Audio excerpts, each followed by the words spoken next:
Okay, very, very excited about this one. This episode is probably roughly 2.5, 3 years in the making. So, Willie Lachte from VideoTalk. Willie, thank you so much for joining today. Hello, everybody. Greetings from Finland.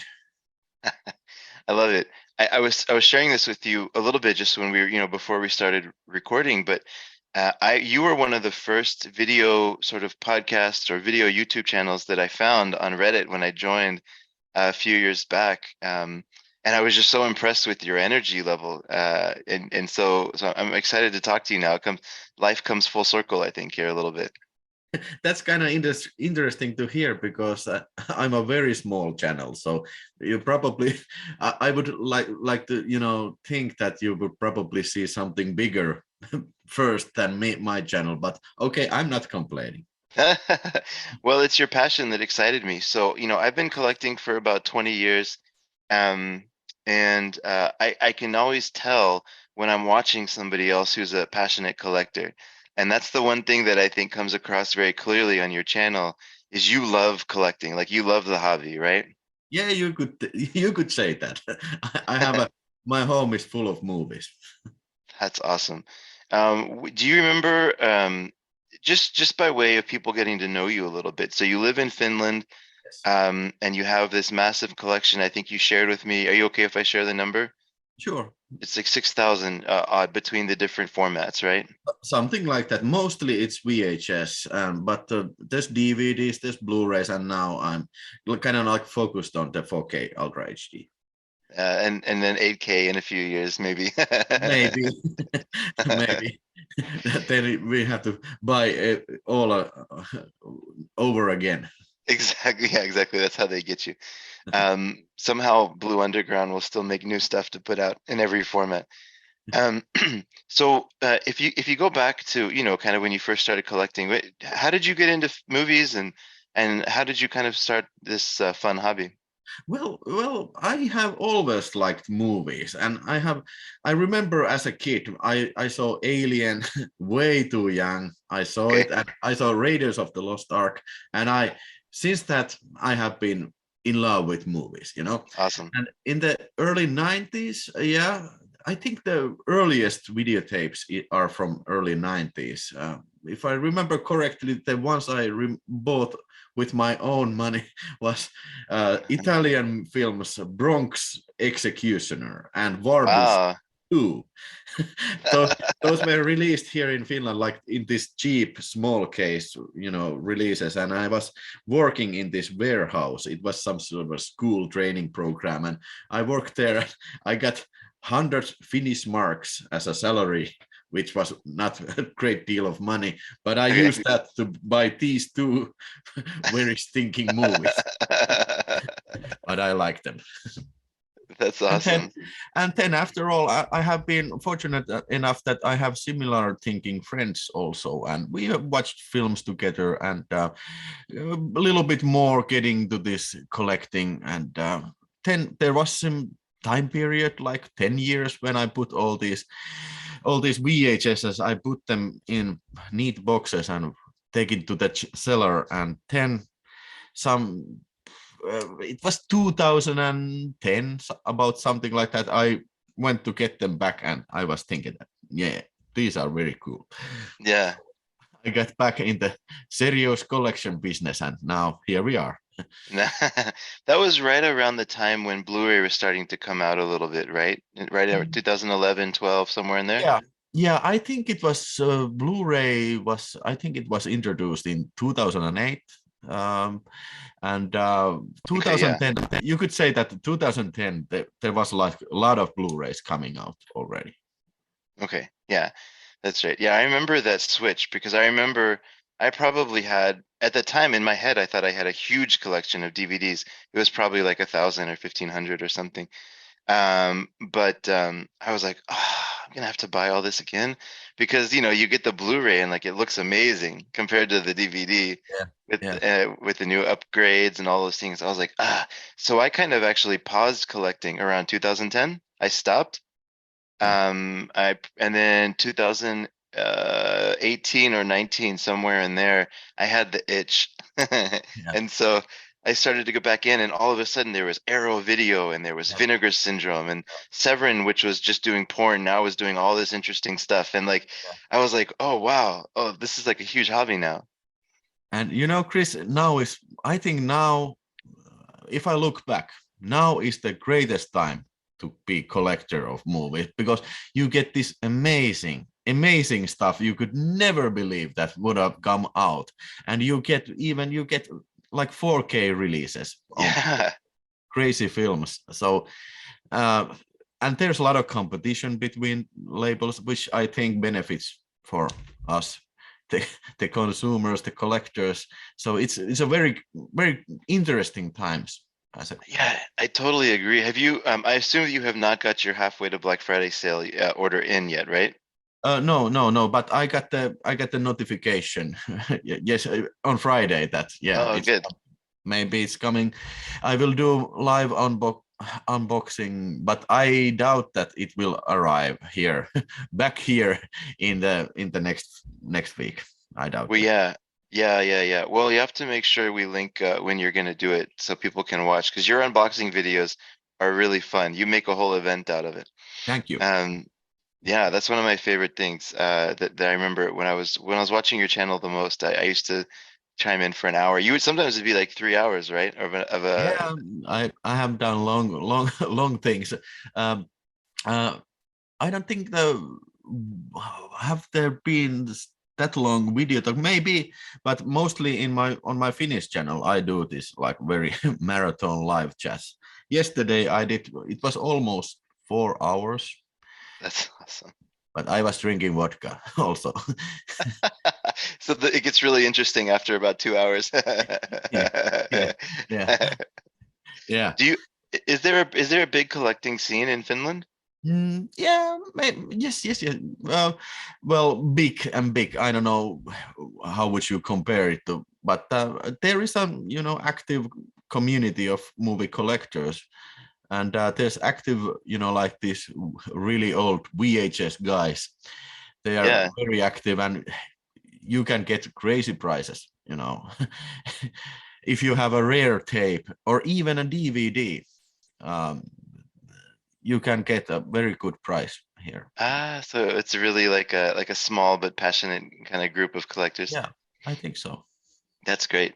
Yeah, I mean, but to your point about it being a good era for collecting, so I don't want to spoil anything, but when you get your order in, one of the movies they put out of the standard Vinegar Syndrome release is Lombardo Bava's Blade in the Dark. Yeah. I think this is going to be the release of the year. It's insane. Yeah, It's I like it very much. I have what do I have the 88 films release, but it okay. has very many years. I think I last watched it when I cut this release, so it's been many years, and I'm looking enthusiastically with the new Vinegar Syndrome release 4K. It's first of all, you know how they have the vinegar, the pictures line, and then they have the Vinegar Syndrome Ultra line where it's like those the magnet Yeah, clasp cases like that. It's almost that big. It's about 2/3 of the size of that. It's huge. you mean And Blade? the packaging for Blade in the Dark, yeah. Okay. So it's way bigger than I was expecting. And when you take it off, I don't know if you've seen, you can like kind of take it off and it has like another blade underneath that's sort of like cut diagonal, and you can Oh, lift it up diagonally. And nice. then it's just a beautiful package. And Okay, I was just like kind of awestruck for a moment, to your point, thinking like Lombardo Bava would have never expected to get this release for this movie, probably not. right? It's Probably amazing. not. But yeah, I'm very excited about that, and I hope they do more of these, classic Italian things. Oh yeah, for sure, for sure. Well, they're having a good run. Okay, so you kind of got into 2010. You opened up your old VHSs, and you said, I want to go kind of get back into collecting. So where did you go from there? Did you, because Vinegar Syndrome was very small then. Um, uh, when I first got, I think my first Vinegar Syndromes, that was Raw Force and Vixens of Kung Fu. um, Nice. because I also am connected with in my hometown Tampere with this film festival called Cinemadrome, and they sent us samples about these films, and we showed both of them in Ah, the Cinemadrome. And once that we showed that, my friend over there was so nice enough to give me the sample. So I was like, okay, this is a very interesting label. And then I yeah, went yeah. and bought some, and I think the year was 2018, Okay, maybe. okay. And then, a bit by bit, I started collecting also Vinegar Syndrome. Yeah, And by the way, I have to mention this because we showed the, Vixens of Kung Fu, and it's a hardcore porno film. yeah. And we showed that, and it was like a kind of like this surprise screening. So we didn't tell what it's gonna be. And I, it was kind of like a big mistake because I remember sitting there. Oh my God, there's mothers, and there's mothers with their daughters. I think Okay, everybody was 18 because it was nobody under 18 was allowed to enter. okay, okay, okay. And the film started, and I was like, oh man, now it's coming. And I think half of the audience left when the first action scene is there. But we Ah, have, after that, we have also showed some hardcore films, but we mentioned that before. yeah, yeah, yeah, yeah. It's At gonna be least you, next. at least you didn't show the Taboo series. Yeah, that that would be pretty hard. So who do you like to collect? Obviously, we're talking about Vinegar Syndrome. People can't see, but you have one of their new, really nice looking shirts that you're wearing. Yeah. Um, but who else do you collect? Um, Severin, of course, and also Arrow Video, and now this new Radiance films I have been collecting, Mm-hmm, mm-hmm, and mm-hmm. Studio Canal is, I think, is a good label. Um, it's a bigger studio, of course, but if we are talking about the label, so basically, I think that's it. That's it. Okay. But I think Severin, I have a little bit of toned down Severin because they are not in this iOS thing, which means that you probably are not familiar with this, but it's an European like this kind of tax register. And when you are working outside EU, so basically if you're part of that, then it kind of goes automatically these kind of taxes and import fees.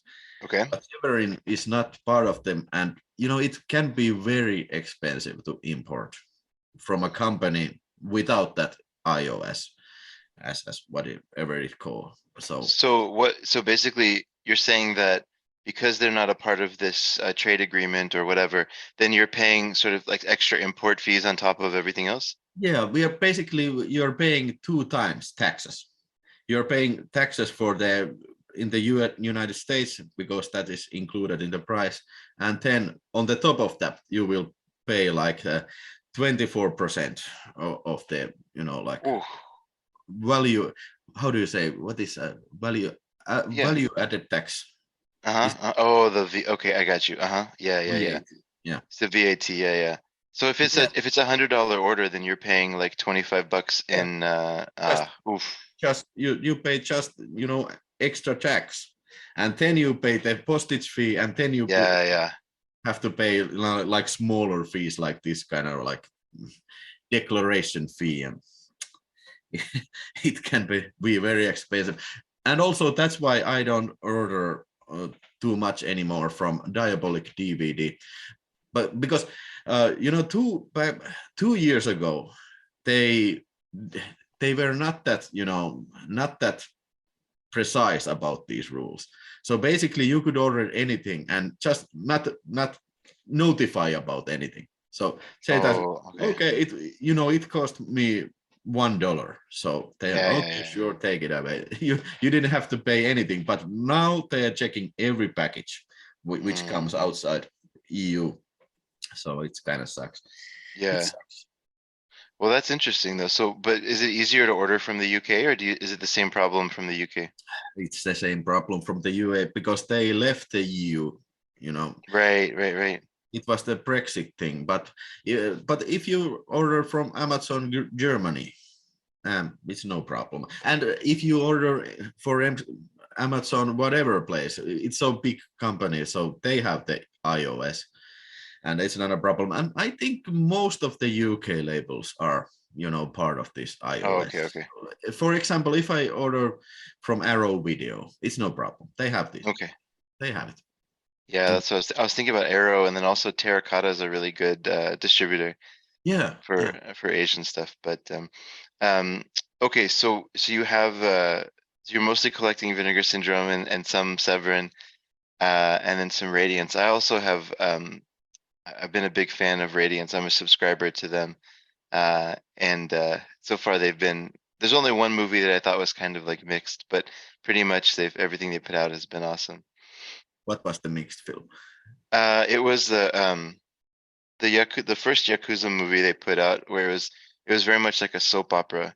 I'll get the Mm, name in just one moment. Yakuza Graveyard. No, Oh, no, no, no, no, no, no. I can't wait for that one. I haven't seen that one yet. It was hold on one second. I'll just pull it up while we're talking. Have you seen all of theirs? no, no, no. I have not yet subscribed, at least not yet, but I have many of those releases. This one, Big Time Gambling Boss. Yeah, yeah, yeah. I think it was okay. Yeah, it was okay. I mean, like I think the fun thing about the way that I use subscriptions, Vinegar Syndrome and now Radiance, is it's like these people that I trust, they're like telling me, "Hey, watch this," "Hey, look at this one," Mm, and I trust this guy Fran at Simeone at Radiance. His tastes are good. Like I like his taste, yeah, and so if I've seen six from them right now, and only one has been kind of mixed, the other has been great. So it's a good ratio. yeah. It's kind of like a curated content. So Exactly. Yeah, exactly. I expect different things when I watch a Radiance film to when I watch a Vinegar Syndrome. yeah, I can't say same thing about Vinegar Syndrome. It It's can be a little bit hit and miss. yeah, yeah, yeah. Are you a subscriber there? Yeah, yeah. I have Yeah, been. I think this is my third year as a yeah. subscriber. I'm the same. Yeah, third year for me too. Um, yeah, it's interesting. I mean, I'm very impressed with their business model. I'll just say that they're amazing at getting money from people.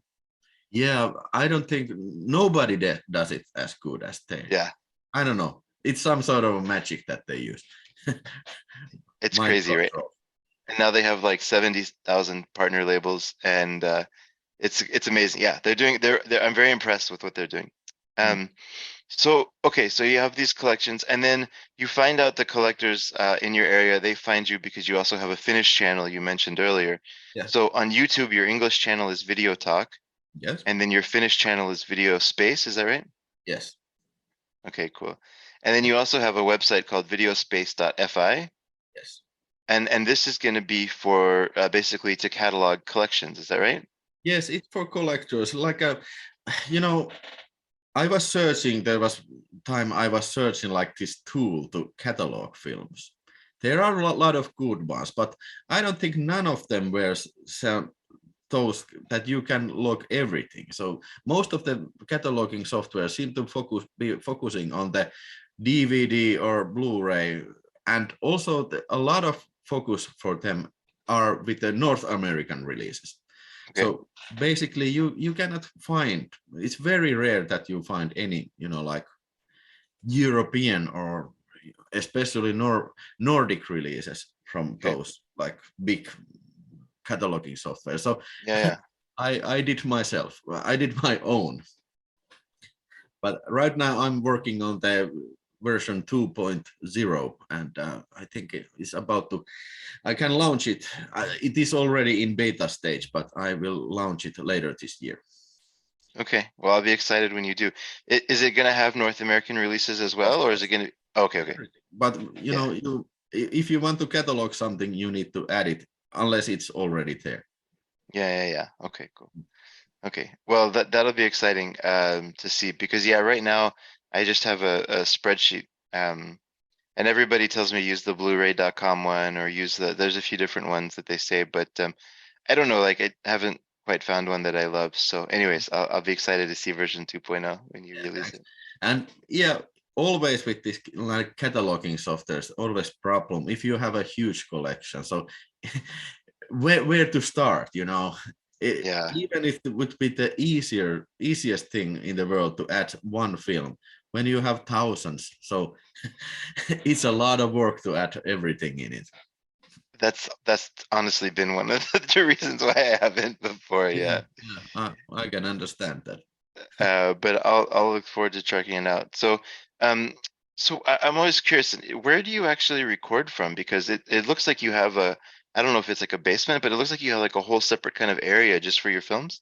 Yeah, well, it's my this is my workspace. I have this kind of a weird apartment. Basically, I have one big room. Okay. Oh, So okay. I I I wish I would be on my laptop so I could show you, but I don't think it's not necessary because this is a podcast. But Yeah, yeah, yeah. basically, what you see behind me, there's like a movie shelf, and Uh-huh. basically, I'm this kind of like a alcove. Uh-huh. What? Alcove. Yeah, yeah, yeah. Yeah. So, but I have this 62 square meters large apartment, and pretty much every wall has a movie shelf in it. So, but That's basically, this is where I live and I work here. I also, since the COVID, I have been working from home. mm, I could go to the office again, but I think why not working from the home? Because why not? yeah. It's really nice to have the flexibility, I think.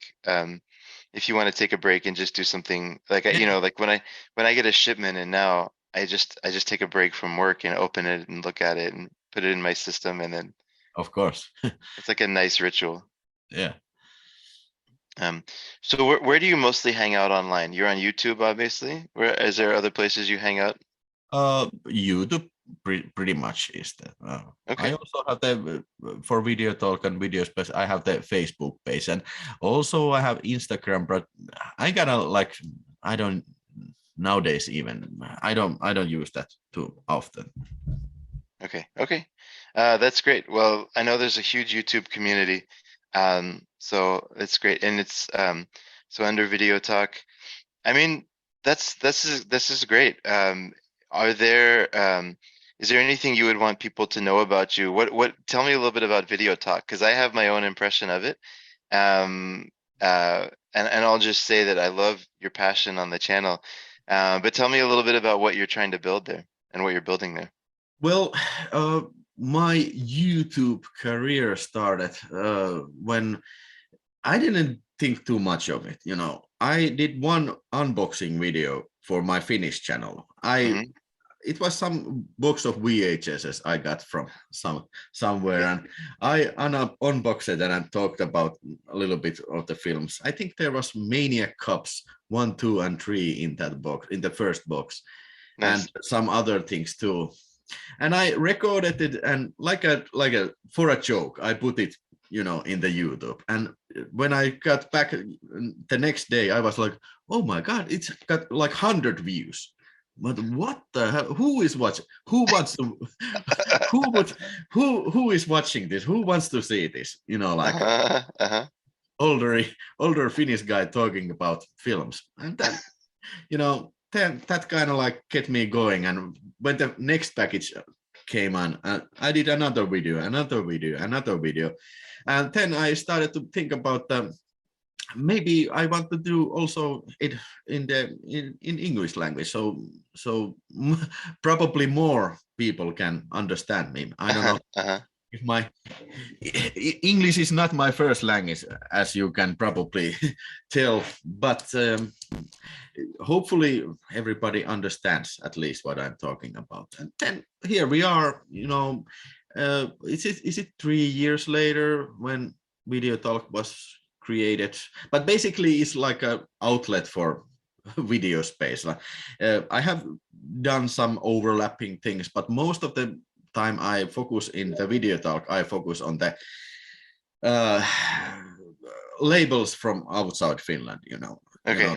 The vinegars and severins and stuff like that. Yeah, yeah, yeah. Mm. Well, you have a very infectious energy on the channel. Oh, thanks. I would encourage people to go watch one of your unboxing. It always makes me very excited about the releases. Well, I let you in a little bit secret because I have been also a independent filmmaker and actor. So it is me talking, but it's a little bit acting on the top of that. Like if I without a camera, I don't think I would be, that excited. If I would be alone, probably wouldn't That's scream alone here in the house. Your neighbors are banging on the wall. No, but that was a perfect segue into the last thing I wanted to kind of talk to you about. So I love the fact that you have this filmmaking background as well. So can you talk a little bit about the some of the projects you made and kind of how you got into filmmaking too? Yeah. Okay. So I mentioned earlier that I, watched the films, all the, like Die Hards and Aliens and Raiders of the Lost Yeah, when I yeah, was yeah. a little kid. And fortunately, I had the similar thinking friends. And one day we were, I think we were 12 years old and had a video camera. So let's make our own horror film. And of course, we had to make a Jason film. It was Awesome. called Yasu. It's like a Finnish name, but it's almost like Jason. So there we went when one day we were shooting all these like people getting killed with chainsaws, and then we started making more of those, and we did quite a few. I think film is a little bit too fancy word for it. We shot on video camera and made a couple of I think they can be called feature films. Man from Hervanta and NATO Commando, and also made a TV series, uh, Party Boys. We made Uh-huh. 12 episodes, and it is probably the most perverse sitcom ever made, maybe. And we were serious about getting this on Finnish TV, and we Uh-huh. contacted every channel, and we didn't get reply only, but from one corporation we got a reply for that. Yeah, I watched your show, and I couldn't imagine this ever being shown on television. That must have been a huge compliment. I like to tell that to the people that is probably the greatest achievement we ever got. What is there anywhere to watch these now? Sure, on YouTube you put Party Boys or Trash Video Finland, and you can see it. Most of the films have English subtitles in them, so Okay, awesome. Well, I'll wait for Vinegar Syndrome to put out the 3 disc deluxe 4K yes, edition of Party Boys. that would be awesome. Some, but maybe it would be a job for what was the company who was releasing these shot on videos Oh films? yeah, Saturn's Core or something like Yeah, that. yeah, Saturn Score. Maybe That's I got awesome. the Saturn Score. I got was it the Massacre Ninja style or what was the film name? The new releases. The what Well, was I the can. ninja movie? The ninja one from them. It was from last month, right? Yeah, yeah. Yeah, Massacre. Yeah, I think it was something ninja style. Yeah. Yeah, so ninja style something. But yeah, I got this and can't wait to see it. I love I love the shot on video stuff. Have you by chance seen one of there's a new company called VHS Hitfest. Have you seen their releases? I know the company, but I don't think I have. I don't probably have any of those films. I'm not entirely sure. Yeah, that's fine. There's a it's a so the company that you're thinking of is actually not Saturn's Core. It's VHS Hitfest, Okay, and it's called Justice Ninja Style. Justice Um, Ninja style. yeah. I had to look it up because I knew my brain. I couldn't think of the first part. Yeah, But their first release is a movie called Corn Shucker. yeah, I know I that. got Have you seen it? No, no. Oh, I think it's amazing. Like it's like I know this sounds kind of funny to say, but I think it's like a shot on video masterpiece. Okay. Maybe I. Imagine if like David Lynch had maybe a crazy brother who kind of made films a little bit like Lynch, but with lower budget and uh kind of insane. Yeah.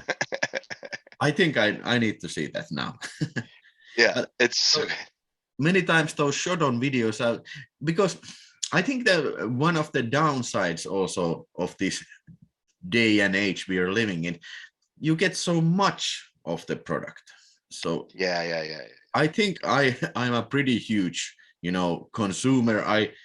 I get a lot of stuff, but it would be impossible to get everything, you know. Oh, I can't even imagine. No. And if you could afford it, I don't think nobody has time. Where would you find time to watch all this?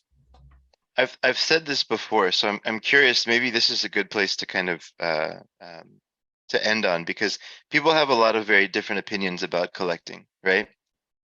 Some people say I only collect what I've already seen and what I love. That's it, right? And so they might have a few hundred titles, but it's like highly curated, and it's like they love it, right?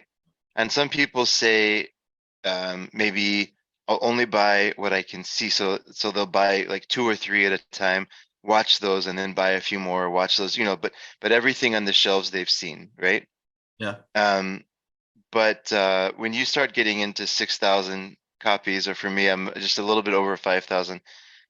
Like there's no way I've seen everything. Of course not. Like it's impossible, right? yeah, But I have a goal of seeing it one day. Like I will watch it. It's not going to sit there forever, right? I'm just sort of treating it like, I think like 30 years ago, people used to have these huge libraries of books, right? yeah. And if you say, "Have you read every book?" They'd say, "Well, No. no." But like I like this author, or I like this publishing company, or I like this genre. Same type of conversation, right? And that's kind of how I view it. How do you view like collecting and Well, that's an interesting point about these bookshelves and having books that you have never read, but you like them because of other things than what it actually is. So, but my approach to this problem is that shelf back there you see behind my back. When I get something, I put that in that shelf, and that is kind of my unwatched. And uh-huh. when this shelf becomes critical, it becomes too stocked, then I just tried not to order that Okay. much. Okay. Then I just focus on watching it. Yeah, yeah. But okay, so let's say that I know that the box that is coming from Vinegar Syndrome, which I got from the mid to have the Black Friday sale. There's gonna be, I think there's like over 40 movies, so it's gonna go critical. Yeah. But but I try to watch one film per day. Yeah, that's about where I'm at too, yeah. And also now I got my gym stick. It is on the front of the television. It's like Okay. a walking pad. Okay. Not a treadmill, because it's like a smaller version of treadmill. Okay. So I'm doing my morning walk on that thing, and of course I watched some of the Vinegar Syndrome back catalog films, and oh boy, there have been some moments there. I was, what am I watching now? What is this? What am I even watching now? Oh, the one movie I don't mind. I guess I like to try to be positive where I can, because it's not my business and whatever. But the one movie I don't mind really talking about is just terrible. Have you ever seen? It's a Vinegar Syndrome archive release. It's called Dr. Jekyll, Yes, the Dungeon of Dr. Jekyll, or something like that. yes, I have seen God, it. God, Oh, it's terrible. oh my God. So what is even the point there? There's like it's like blood sport in the basement. I You know, get, yeah, right. But it's the same scene over and over again. yeah, Like, yeah. Two guys beating each other, in yeah, the basement. yeah. It's weird. But hey, let me tell you one title. If you have not seen it already, I think you want to see it. Do you have the Herschel Gordon Lewis, the early years, the Yeah. first Vinegar Syndrome #1? Yeah. Have you watched it? Yes. The third film, Okay. Black Love. I was watching this and I was on this treadmill. I was I was like gasping. What the fuck is this? It's like a nature documentary about black people making love. It is beyond offensive. Oh, It's it's. weird. It's weird, and I don't know. I don't know how to describe it. It's amazing. I'm just. You said you live in an apartment building, right? So there's like you have like close neighbors. Yeah. I'm just imagining somebody through the wall being like, "Wait, what is happening over there?" Well, this is an older house. We have pretty thick walls. Oh, okay, that's And good then. next door to my is otherwise it's like outside, and next door is a barber shop. So Oh, I okay, hope perfect. I hopefully the barber shop can hear me watching Black Love on treadmill.